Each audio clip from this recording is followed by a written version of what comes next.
Millionaire spills water for the cleaner to dry, and she gives him a lesson he'll never forget. Bradley Thompson watched with disdain as the employee finished mopping the marble floor.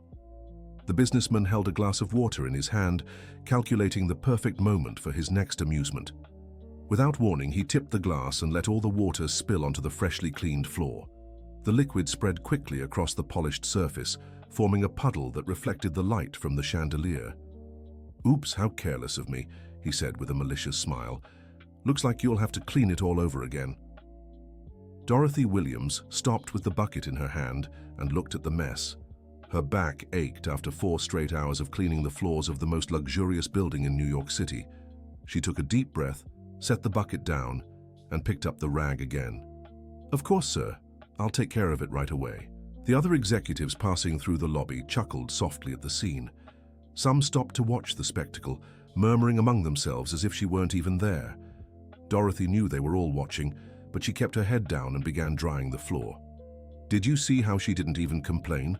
one of the suited men remarked. "These people are used to it," another replied, adjusting his tie. Bradley crossed his arms and observed the woman's every move. There was something about the way she worked that deeply irritated him. Maybe it was the dignity with which she performed even the simplest tasks, or the way she never lost her composure, even when humiliated. Dorothy finished drying and put the rag back in the yellow cart. As she stood up, a sharp pain in her back made her grimace slightly. Bradley noticed her discomfort and smiled even wider. "Getting too old for this job, don't you think?" he taunted. "I can still do everything just fine, sir. No need to worry." "Oh, I'm not worried. If you can't handle it, there are always younger people who want the job." The words echoed through the lobby, and even the other employees felt uneasy. Dorothy simply nodded and pushed the cart toward the service elevator. Her footsteps echoed on the wet floor, blending with the murmur of conversations that had resumed. Bradley watched until she disappeared behind the metal doors. There was something about that woman that stirred an inexplicable anger in him. Maybe it was the fact that she never fought back, never showed anger or despair. It frustrated him, like boxing against someone who refused to throw a punch. Dear listener, if you're enjoying the story, don't forget to like and especially subscribe to the channel. It really helps those of us just starting out. Now, continuing. In the elevator, Dorothy leaned against the cold wall and closed her eyes for a moment. 30 years. For 30 years, she had kept a secret that could completely change the life of that arrogant man. 30 years of watching from afar, working in places where she knew she might run into him, waiting for the right moment. When the doors opened on the 15th floor, she pushed the cart down the plush hallways. Every office she passed held people in important meetings, making decisions that affected thousands of lives. She knew their faces, their names, overheard their conversations when they thought no one was listening.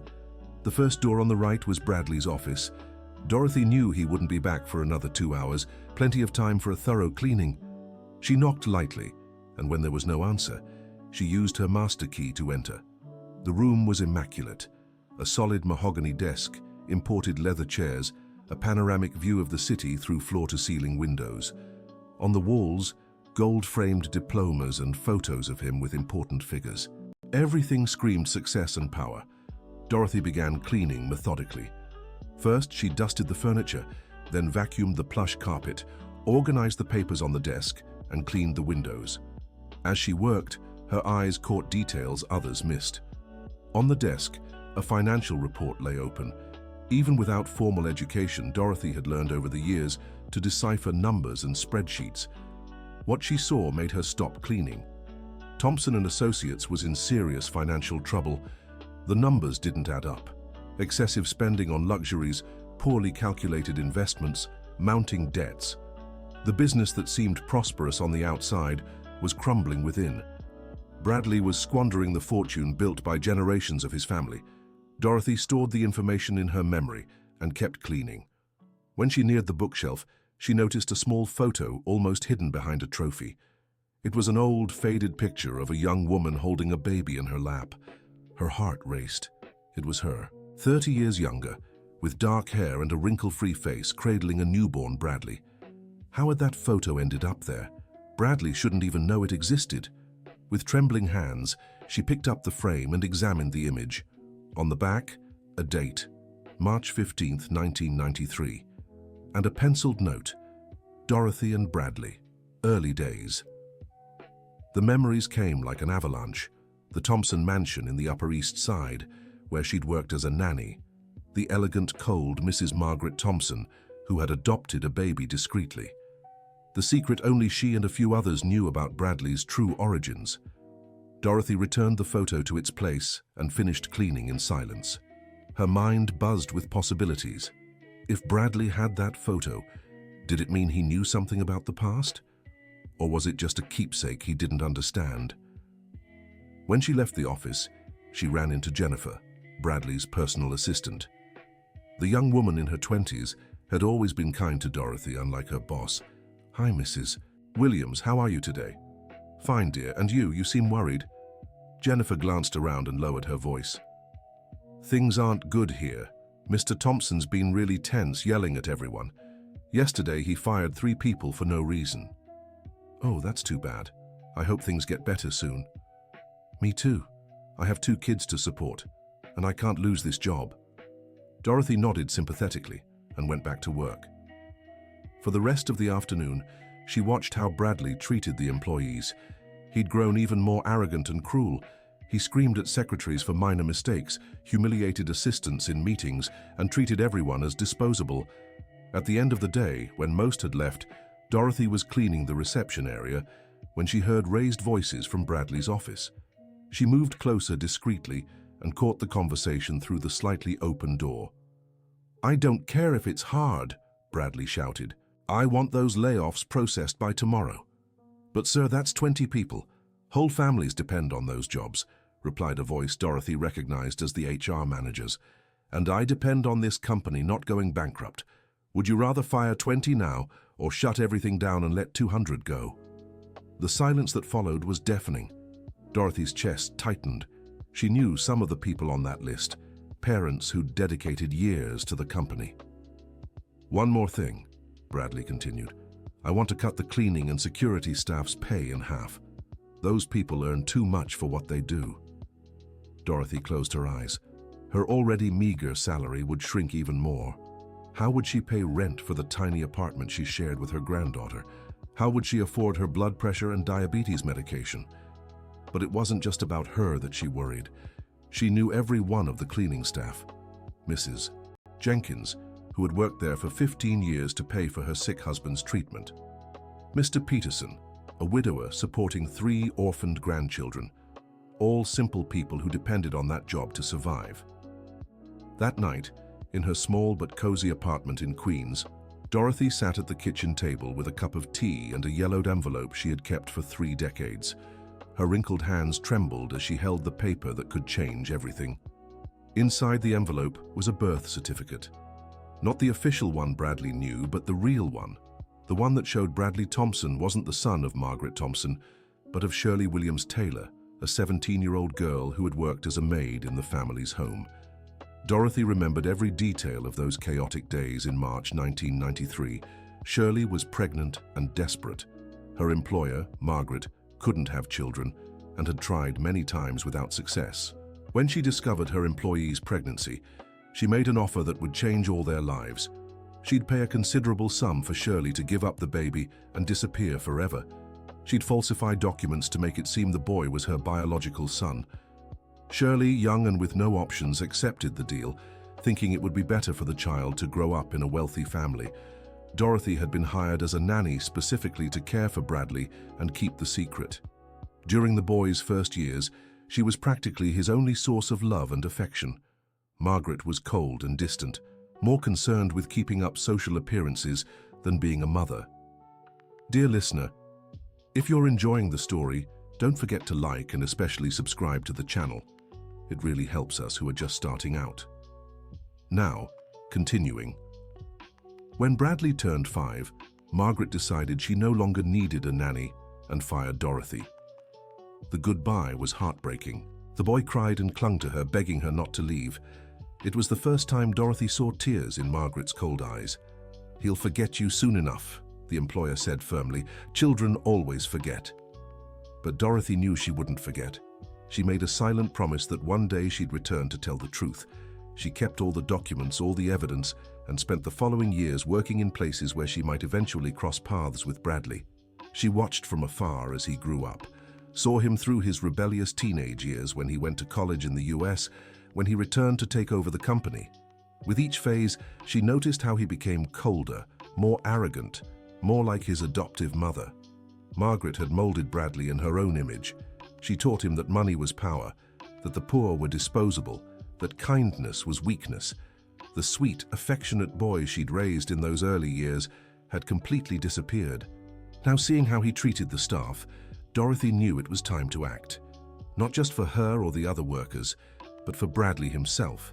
He was destroying himself with his arrogance and cruelty, and only a hard lesson could save him. The next morning, Dorothy arrived at the building earlier than usual. She wanted to be there when Bradley came to work. She positioned herself strategically in the lobby, pretending to organize her cleaning cart while she waited. At exactly 8:30, Bradley walked through the revolving doors. He was on the phone, gesturing angrily. Dorothy caught snippets of the conversation. "I don't care if they're upset. The layoffs were necessary. Anyone who doesn't like it can quit too." He hung up angrily and headed for the elevators. Dorothy took a deep breath and made a decision that would change everything. She dropped the rag she was holding and walked toward him. "Mr. Bradley, may I speak with you?" He stopped and turned, clearly annoyed by the interruption. "What is it? I'm in a hurry. It's important, about you, about your family." "My family? What nonsense is this? You don't even know me." Dorothy clutched the yellowed envelope to her chest. "Oh, I do. I've known you since you were a baby." Bradley let out a sarcastic laugh. "What kind of nonsense is this? I've never seen you in my life before you started working here." "Yes, you have. For 5 years, every single day. I was your nanny." The smile faded from Bradley's face. He looked at her more closely, as if trying to see through time and the wrinkles that marked the woman's face. "That's impossible. My nanny was... It was me. Dorothy Williams. I worked in your parents' house from 1993 to 1998. Bradley shook his head, confused. "No, you're mistaken. My nanny was a younger woman, with dark hair. It was me, 30 years younger. And I have something you need to see." Dorothy held out the yellowed envelope. Bradley stared at it as if it were a venomous snake. "I don't want to see anything. You're delusional. Then explain how I know you had a crescent-shaped birthmark on your right shoulder, how I know your first word was Len, trying to say my name, how I know you were terrified of sleeping in the dark, and I had to leave a light on in the hallway." Each detail hit Bradley like a punch to the gut. They were distant, fragmented memories, but real. He vaguely remembered a kind woman who comforted him after nightmares, who sang him to sleep, who played with him in the garden. I'm the Dorothy who raised you in your earliest years, the same one you ordered to clean up after you every single day." Bradley's legs felt weak. He looked around and noticed other people starting to arrive for work. He couldn't have this conversation here, in front of everyone. "Let's go to my office," he said hoarsely. The elevator ride was deafeningly silent. Dorothy gripped the envelope tightly, while Bradley leaned against the wall trying to process everything. When they reached the 15th floor, he mechanically walked to his office and locked the door behind them. "Sit down," he said, pointing to one of the chairs. "I'd rather stand, sir." "Stop calling me sir. If you really are. If you were... May I call you Bradley then?" He nodded, still in shock. Dorothy opened the envelope and pulled out a birth certificate along with some old photos. "This is the real certificate, the one that shows who your birth mother is." Bradley took the document with trembling hands. He read the name once, twice, 3 times. Shirley Williams Taylor. He had never heard that name in his life. "This has to be fake. My mother is Margaret Thompson. Margaret raised you, but she isn't your birth mother. Shirley Williams. Taylor worked as a maid in your family's home. She got pregnant at 17 and, unable to support a child, accepted her employer's offer." "What offer?" "To give you to Margaret in exchange for money. Margaret couldn't get pregnant and desperately wanted a child. She falsified documents to make it seem like you were hers." Bradley looked at the photos. A young woman in a uniform holding a baby, the same woman in different moments, always with the child in her arms, and in the background, a house he recognized perfectly, the mansion where he grew up. Why are you telling me this now? Because I've seen what a cruel person you've become, because I've seen how you treat the people who work for you, and because your real mother is still alive. The envelope slipped from Bradley's hands. She's alive? Yes. Shirley lives in a nursing home in Chelsea. She worked her whole life as a cleaner and housekeeper, always asking about you, always hoping for a chance to meet the son she gave away. Bradley slumped into the armchair, completely shaken. His entire identity, everything he believed about himself and his family, had crumbled in just minutes. You're lying. You have to be lying. Why would I lie? What would I gain from that? Money. You want money? Dorothy shook her head sadly. I had 30 years to blackmail you if I wanted money.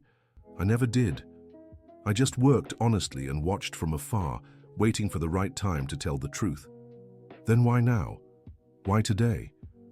Because yesterday you decided to fire 20 innocent people and cut the salaries of the poorest. Because you've become someone your real mother would never recognize. Because you need to remember where you came from before it's too late.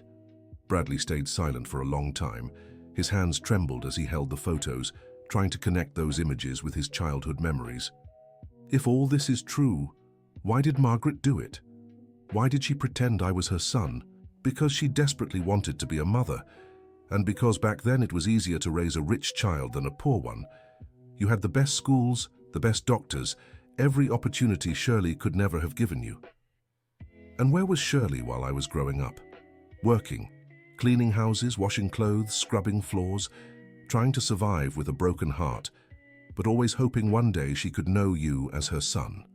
Dorothy looked out the window at the city below, millions of people chasing their dreams and needs.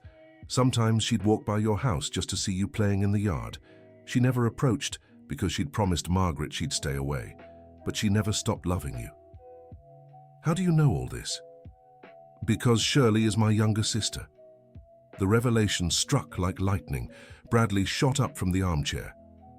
Your sister? You're my aunt. I am. And that's why I took the job as your nanny. Shirley begged me to take good care of you, to make sure you grew up happy and healthy. For 5 years, I was her eyes and ears in your life. Bradley paced the room, trying to sort through his thoughts. So you planned this? Coming to me after all these years? There was no plan. When I heard you'd taken over the company and were hiring a new cleaning staff, I applied. I wanted to see what kind of man you'd become. And what did you decide? Dorothy looked him straight in the eye. That you lost your way. The sweet, caring boy I knew turned into a bitter, cruel man. Margaret taught you that being rich gives you the right to humiliate the poor. But you were born poor, Bradley. Your mother is a simple woman who scrubbed floors her whole life just to survive. Why didn't you tell me sooner? Why let me treat her badly all these months? Because I was waiting for you to show some sign of humanity. But yesterday, when you fired innocent people and cut our pay, I realized you were too far gone. It was time to act. Bradley sat back down, burying his face in his hands. I don't know if I can handle this. My whole life has been a lie. Your life wasn't a lie. You were loved, educated, given opportunities. The only difference is that love came from different people than you thought. Did Margaret know you were related to Shirley? She did. That's exactly why she hired me. She thought I'd take better care of you knowing you were family, and she was right. Bradley looked up, his eyes red with emotion. You really raised me. You were really part of my childhood. I'm the one who taught you to walk. It was me who comforted you when you woke up crying in the middle of the night. It was me who took you to the park and taught you to recognize the birds. For 5 years, you were like a son to me. Tears began to stream down Bradley's face. Long-forgotten memories flashed back, the sweet voice singing lullabies, gentle hands drying his tears, the scent of talcum powder and affection that made him feel safe. I remember, vaguely, a woman who made me laugh. That was me. You were a joyful, loving child. Playful, curious, always wanting to help others. I don't know where that boy got lost. Dear listener, if you're enjoying the story, take a moment to like and especially subscribe to the channel. It helps us a lot as we're just starting out. Now back to the story. Bradley wiped his tears with the back of his hand, trying to regain his composure. If all this is true, I need proof. Documents, certificates, evidence. I have it all. I kept every paper, every photo, every piece of evidence for 30 years. I can show you everything, but first I want you to promise me something. What promise? That you won't hurt Shirley. She's a 70-year-old woman, fragile and sick. If you don't want to meet her, that's fine. But don't punish her for making a desperate decision when she was just a child. I don't know how I feel about her. I need time to process all this. I understand, but what about the employees? Are you really going to fire 20 innocent people? Bradley looked out the window at the city he thought he knew but now seemed completely different. I don't know what to do anymore. The company is losing money. I have to make tough decisions. Can I ask you something?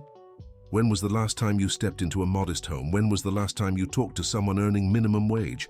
When was the last time you truly felt what it's like to not have money for food? Never. I've always had everything. Then how can you make decisions about these people's lives without understanding their reality? Bradley had no answer. Dorothy walked to the desk and picked up the financial report she'd seen the day before. Can I take a look at this? You understand finances? I understand numbers.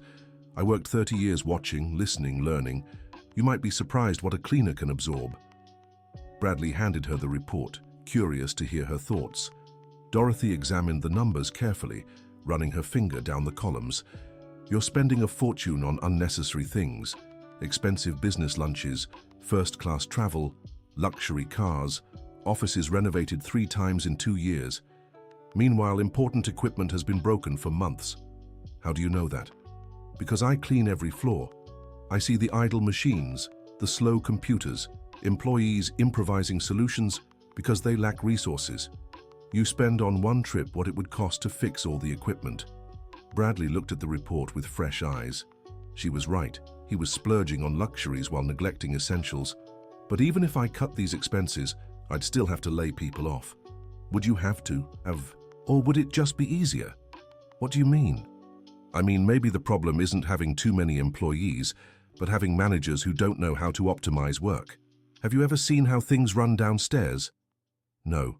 I stay in my office and wait for results. Then how can you know if people are expendable or just underutilized? Bradley had never considered that. He'd always delegated operations, staying distant from the company's daily reality. Do you have a proposal, or are you just criticizing? I have a proposal. Spend 1 week working as a regular employee. Without saying who you are, without special privileges. See how the company works from the inside. Get to know the people who work for you. This is ridiculous. I'm the president of the company. And that's exactly why you need to understand how it really operates. You make decisions based on reports from people who've never set foot on the factory floor either. Bradley shook his head. I can't just disappear for a week. I have meetings, commitments. You can say you're traveling for business. Your managers are used to making decisions in your absence. And what would this prove? It would prove whether you truly understand the business you inherited, or if you're just destroying generations of your family's work. The words hit Bradley hard. Thompson and Associates had existed for 4 generations. His great-grandfather had built the business from scratch. His grandfather expanded it. His father, who he believed was his father, modernized it. And now he was about to ruin everything. Even if I agreed to this crazy idea, how would I do it? Everyone here knows me. Not everyone. The company has over 200 employees spread across 5 floors. Most have never interacted with you directly, and those who know you can be instructed to keep it quiet. Bradley fell silent, considering the proposal. It was absurd, risky, humiliating, but something inside him, maybe the curious boy Dorothy had described, was drawn to the idea. If I did this, and I stress if, would you help me? Help you how? Introduce me to people, teach me how to do the work, guide me through this experience. Why would I do that, after all the months you've humiliated me? Because you said you saw me as a son, And because, for better or worse, we're family. Dorothy studied his face for a long moment. She could see traces of the boy she'd raised struggling to break through the mask of arrogance he'd built over the years. Fine, but on one condition. What? You do this for real. No pretending or cutting corners. You work 8 hours a day, earn minimum wage, eat in the employee cafeteria, use the shared restroom, live a week as the people you want to fire. And if I can't, if it's too hard, then you'll learn why you shouldn't make decisions about lives you don't understand. Bradley took a deep breath. He knew he was about to make a decision that would change his perspective forever. How would we do this? First, you dress simply. No expensive suits or gold watches. Second, you work in basic departments. Cleaning, security, the kitchen, maintenance. Third, no one can know who you really are. What if someone finds out? Then you failed the test. Bradley looked again at the photos Dorothy had brought. The smiling baby in the young nanny's arms seemed like a completely different person from the bitter man he'd become. When would we start? Tomorrow, if you're decided. I need time to think.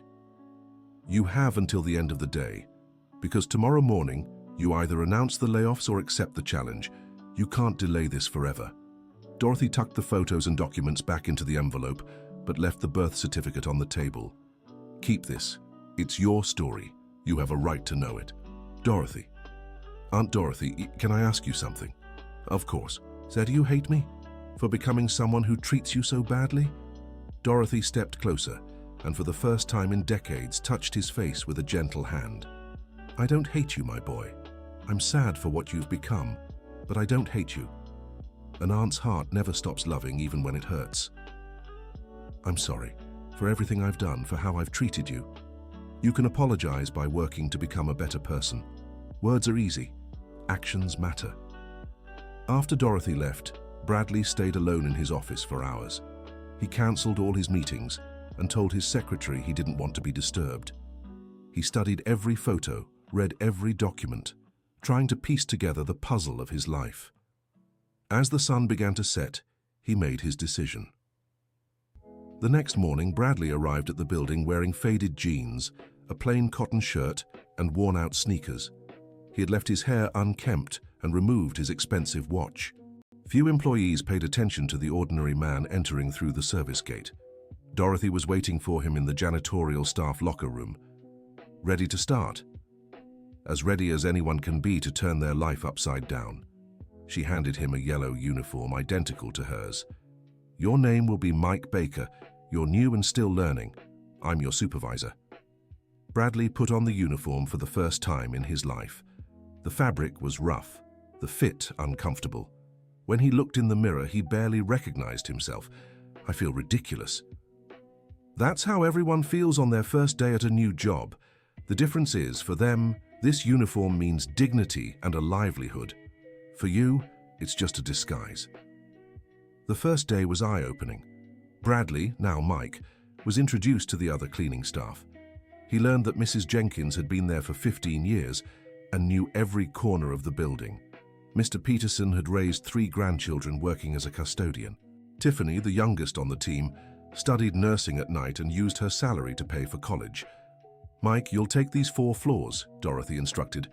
The vacuum, broom, and cleaning supplies are on the cart. If you have any questions, call me. Bradley started on the 8th floor where the law firms that rented space in the building were located. The work was harder than he'd imagined.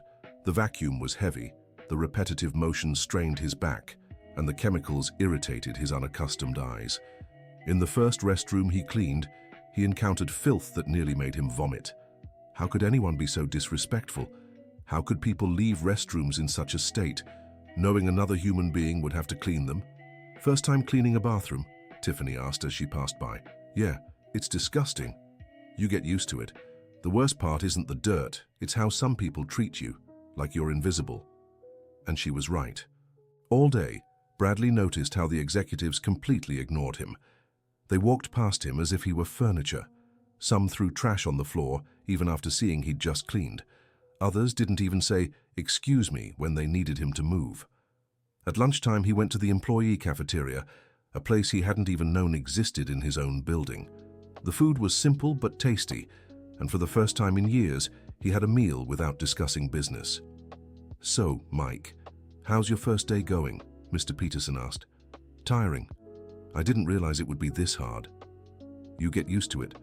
What matters is having an honest job to support your family." "Do you have family, Mr. Peterson?" "3 grandchildren I'm raising alone. Their parents, well, they're not around anymore. I work to put them through school so they can have a better life than mine." Bradley was moved by the man's dedication. Mr. Peterson earned minimum wage but spoke with pride about educating his grandchildren. "What about you, Mike? Do you have family?" "No, actually, I'm figuring out who my real family is." In the afternoon, Bradley cleaned the 15th floor, his own floor. It was strange walking the halls where he usually strode as the boss, now invisible in his yellow uniform. As he neared his office, he heard familiar voices arguing. "I don't understand why the CEO disappeared right now," the CFO said. "We have important decisions to make." "He said it was an urgent business trip," replied Jennifer, the secretary.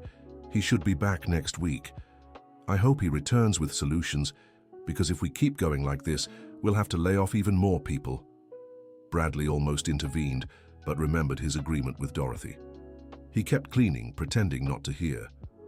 "Poor cleaning staff," said Jennifer. "I heard their salaries are being cut in half. It's sad, but we have no choice. They're the easiest cost to cut." "How long has Dorothy been here?" "Only a few months. But she's one of the best employees I've ever seen. Always polite, always efficient. Too bad she'll be affected along with the others." Bradley felt a tightness in his chest. These were people talking about others as if they were just numbers on a spreadsheet. Exactly as he had always done.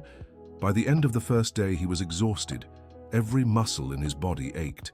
His hands were dry from the chemicals, and his feet throbbed inside the cheap shoes. "How was it?" Dorothy asked in the locker room. "Awful. I don't know how you all do this every day." "We do it because we have to, because we have families to support, dreams to fulfill, bills to pay. You can quit any time and go back to your comfortable life. We don't have that option." Bradley sat on the bench, completely drained. "I want to keep going. I want to finish the week." "Are you sure?" "Yes. I'm starting to understand things I never thought about before." On the second day, Bradley was assigned to security, patrolling the building overnight. It was a lonely, reflective experience. He walked through empty hallways, noticing every detail of a place he thought he knew. During the night, he witnessed things he'd never imagined. An executive leaving the office at 3 a.m. completely drunk. A cleaning lady crying in the bathroom because her son was sick and she couldn't afford a doctor. 2 managers shouting at each other about whose fault it was, though the blame would likely fall on some subordinate. On the third day, he worked in the break room, serving coffee and water to employees. It was the first time he truly talked to people from every department. He discovered many had brilliant ideas to improve processes, but were never heard because coffee servers don't understand business. One secretary, Samantha, told him about a system that could save thousands of dollars a month just by reorganizing supply logistics. "I tried suggesting it to my boss, but he said it wasn't my concern," she said while pouring coffee for a group of executives. "Is it a good idea?" "It's brilliant. But who listens to a secretary?"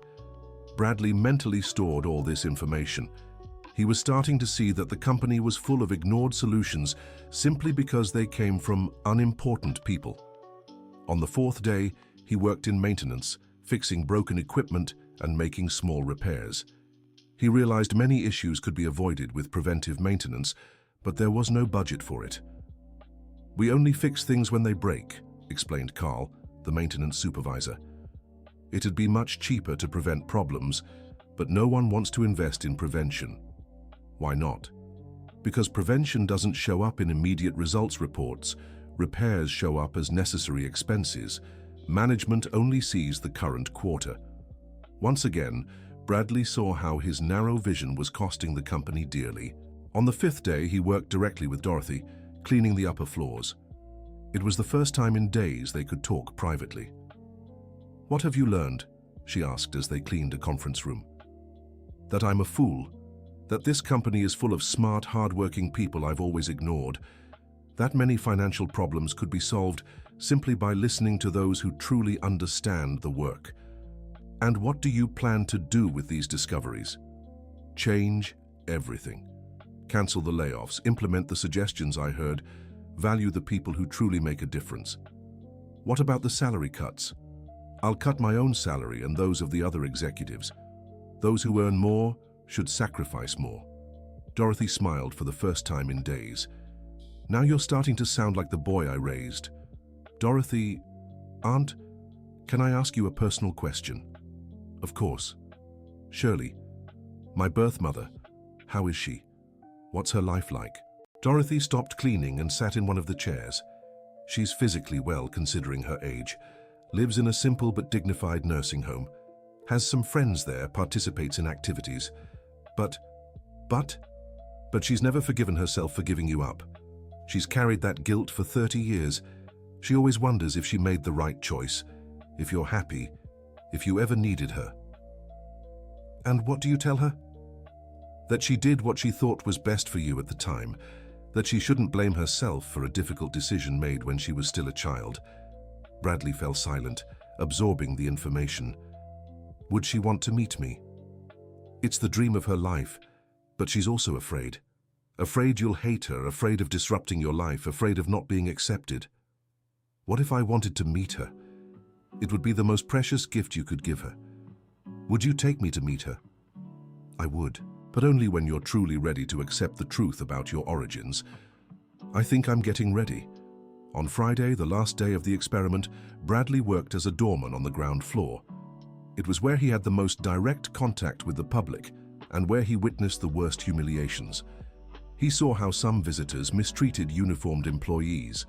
He saw how certain people judged others' character just by the clothes they wore or the jobs they did. He saw how he himself had always behaved with arrogance and superiority. One episode in particular left a deep mark on him. An elderly, well-dressed lady dropped her purse at the building's entrance. Bradley bent down to help her gather her scattered belongings. "Thank you, dear," she said kindly. "It's rare to find polite people these days." "It's my duty, Mom." "It's not duty, it's kindness. My daughter works at a place where doormen are mistreated every day. It's good to know there are still places where employees are respected." Bradley realized the irony. That place where employees were supposedly respected was exactly where he had created an environment of humiliation and disrespect. At the end of Friday afternoon, as he changed out of his doorman uniform, Bradley reflected on the most revealing week of his life. He had discovered not only the truth about his origins, but also the kind of person he had become and the extraordinary people he had ignored. Dorothy was waiting for him in the locker room. "So, the experiment's over. What did you learn?" "I learned that I'm the son of a courageous woman who made a difficult decision out of love. I learned that I was raised by a wonderful aunt who gave me my early years. I learned that my arrogance nearly destroyed my family's company. And I learned that the wisest and most valuable people are often the ones who seem the most invisible. And what will you do with that knowledge? First, I'll cancel all the layoffs. Second, I'll cut my salary and those of the other executives by half. Third, I'll create a program to listen to and implement suggestions from all employees.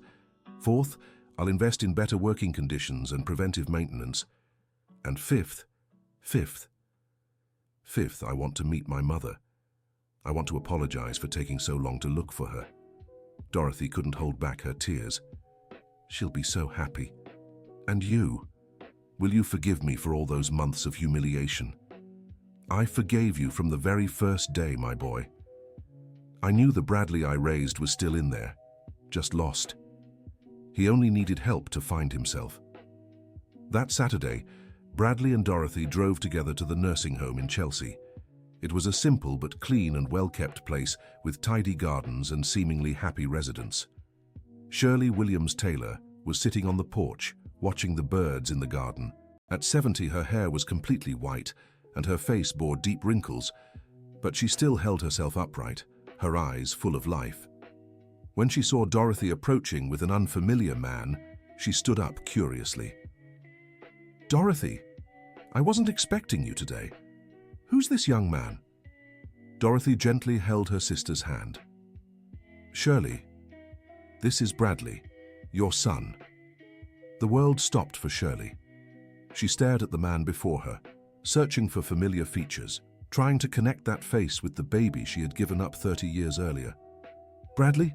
My son?"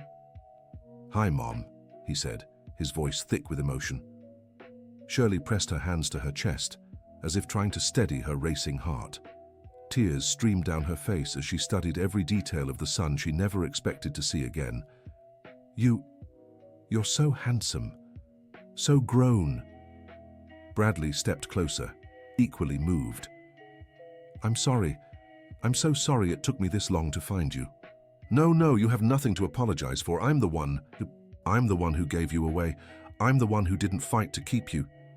You did what you thought was best for me, and you were right. I had opportunities I might not have had otherwise." Shirley touched his face with trembling hands. "But are you happy? Did you manage to be happy?" "I'm learning to be. I'm discovering who I really am, thanks to Aunt Dorothy's help. Dorothy has always been special. She cared for you as if you were her own. And now I'm understanding why. I'm learning that I've always had a family who loved me, even from afar." The three embraced in the nursing home garden, 30 years of separation and pain, dissolving in a moment of reconciliation and love.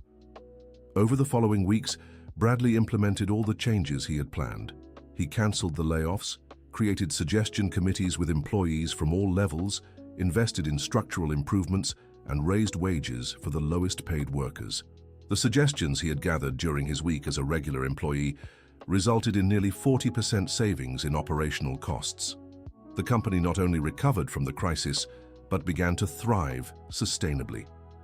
Dorothy was promoted to HR coordinator, using her life wisdom to further humanize the workplace. Her first initiative was a mentorship program where experienced employees guided younger ones, not just professionally, but personally. Bradley began visiting Shirley every weekend. Slowly, they built the mother-son relationship that had been interrupted for 3 decades. She told him family stories. He shared his plans for the company and the future. 6 months after the revelation, Bradley called a special meeting with all the company's employees. In the main auditorium before 200 people, he told his story. "A few months ago, I was an arrogant man who judged people by what they had, not who they were. I treated those I considered beneath me poorly and made decisions without understanding their real-life consequences. The room was utterly silent. Then I discovered that my own mother was a cleaner, that I was raised in my earliest years by a woman who now works here as an employee, that my arrogance was built on a lie about my own origins." He looked at Dorothy, who was in the front row. "Dorothy Williams taught me that a person's worth isn't in their bank account or job title. It's in the dignity of their work, the kindness they show others, the wisdom they share." Bradley paused, moved. "That's why, starting today, Mrs. Dorothy Williams will be our new Director of People and Human Development. Not because she's my aunt, but because no one understands better than her what it means to care for people." The auditorium erupted in applause. Dorothy stood up, visibly emotional, and waved to colleagues who'd become her friends over the months. "And there's one more thing," Bradley continued. "My mother, Mrs. Shirley Williams Taylor, will move to an apartment near the company. I want to make up for the 30 years I couldn't care for her." More applause, more tears. "But most importantly, I learned a lesson I'll never forget. True wealth isn't what we own, but the people we love who love us back. Real strength isn't in humiliating others, but in lifting them up with us." After the meeting, as employees dispersed excitedly discussing the changes, Dorothy approached Bradley. "I'm proud of you, my boy. Thank you, Auntie, for everything, for raising me, for saving me, for teaching me how to be human again. You always were human. You'd just forgotten for a while." They looked through the auditorium window at the city stretching to the horizon, millions working, dreaming, fighting for better lives. "You know what makes me happiest about all this?" Dorothy asked. "What?" "That you didn't change just for yourself. You changed because you understood your actions affect so many lives. That's true maturity." "And Shirley, how is she handling everything?" "She told me yesterday she finally sleeps in peace.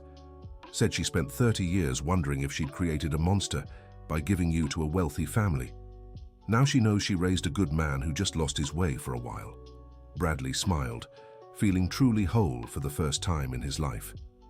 You know I'll need lots of help to be a good boss and son after all this time, right? I do, and I also know 2 women are ready to teach you everything you need. 2? Me and Shirley. We're both your mothers now. One who raised you early on, one who gave you life. Together we'll make sure you never lose your way again. That night, in his penthouse that now felt less empty and more like home, Bradley gazed through the floor-to-ceiling windows, thinking how his life had changed. In the pool's reflection, he saw the city lights, each representing a life, a family, a dream. His phone buzzed. A message from Shirley. Good night, my son. Dream sweetly. Love you.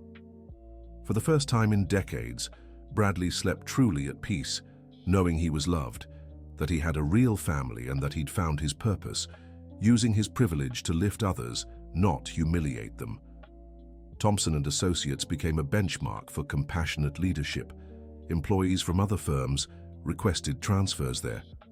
Productivity rose, the workplace grew healthier, and financial results surpassed all expectations. But to Bradley, the greatest success wasn't in company numbers. It was Shirley's smile when introducing him to her senior center friends as my son. It was the pride in Dorothy's eyes watching how he treated employees. It was knowing he'd finally become the man he was always meant to be. 1 year after his transformation, on a sunny morning, Bradley arrived early at the office. In the lobby, he saw Dorothy talking to a young cleaning employee who seemed worried. Good morning, Auntie.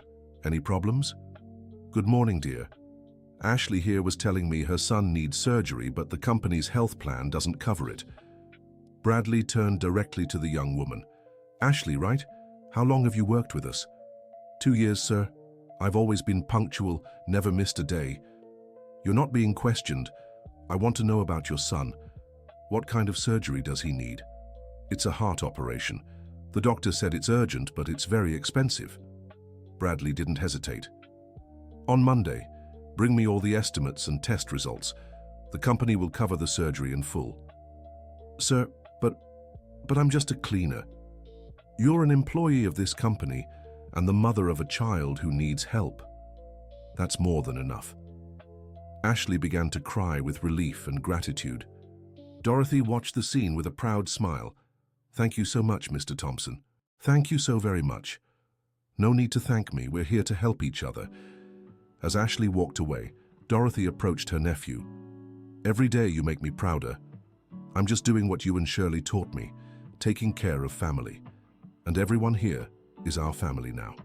They rode the elevator together, aunt and nephew, 2 hearts reunited after decades apart, now working side by side to create an environment where every person felt valued and respected. On the 15th floor, Bradley stopped in front of the photo he kept on the shelf, the same one Dorothy had found months earlier, of a young nanny holding a baby. But now, beside it, there were other photos.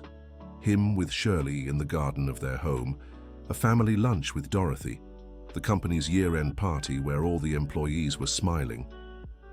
Do you know the biggest lesson from all this? He asked Dorothy. What? That family isn't just those who share the same blood. It's those who choose to stand by you, who help you grow, who love you even when you don't deserve it. You and Shirley are my true family, and now all these employees are too. Dorothy held his hand tenderly. And do you know what my greatest joy in all this has been? Tell me. Seeing that the sweet, caring boy I raised in his early years never really disappeared. He was just hidden behind years of wrong teachings. But when he found his way back home, he returned even stronger and wiser. Bradley looked out the window of his office, watching the city wake up to another day. He knew there was still much work ahead, many lives to positively impact, many lessons to learn. But for the first time in his adult life, he felt truly whole. The water he had deliberately spilled on the floor months earlier to humiliate a cleaner had become the source of his own redemption. And the woman he had deemed invisible had revealed herself as the most important person in his life, the one who brought him back home. End of story. And you, dear reader, what did you think of Bradley's transformation? Have you ever been in a situation where you realized you were judging someone unfairly? Share in the comments which part of the story moved you the most. Your opinion means a lot to us. Don't forget to like and subscribe to the channel so you don't miss other heartwarming stories. Thank you so much for joining us on this journey.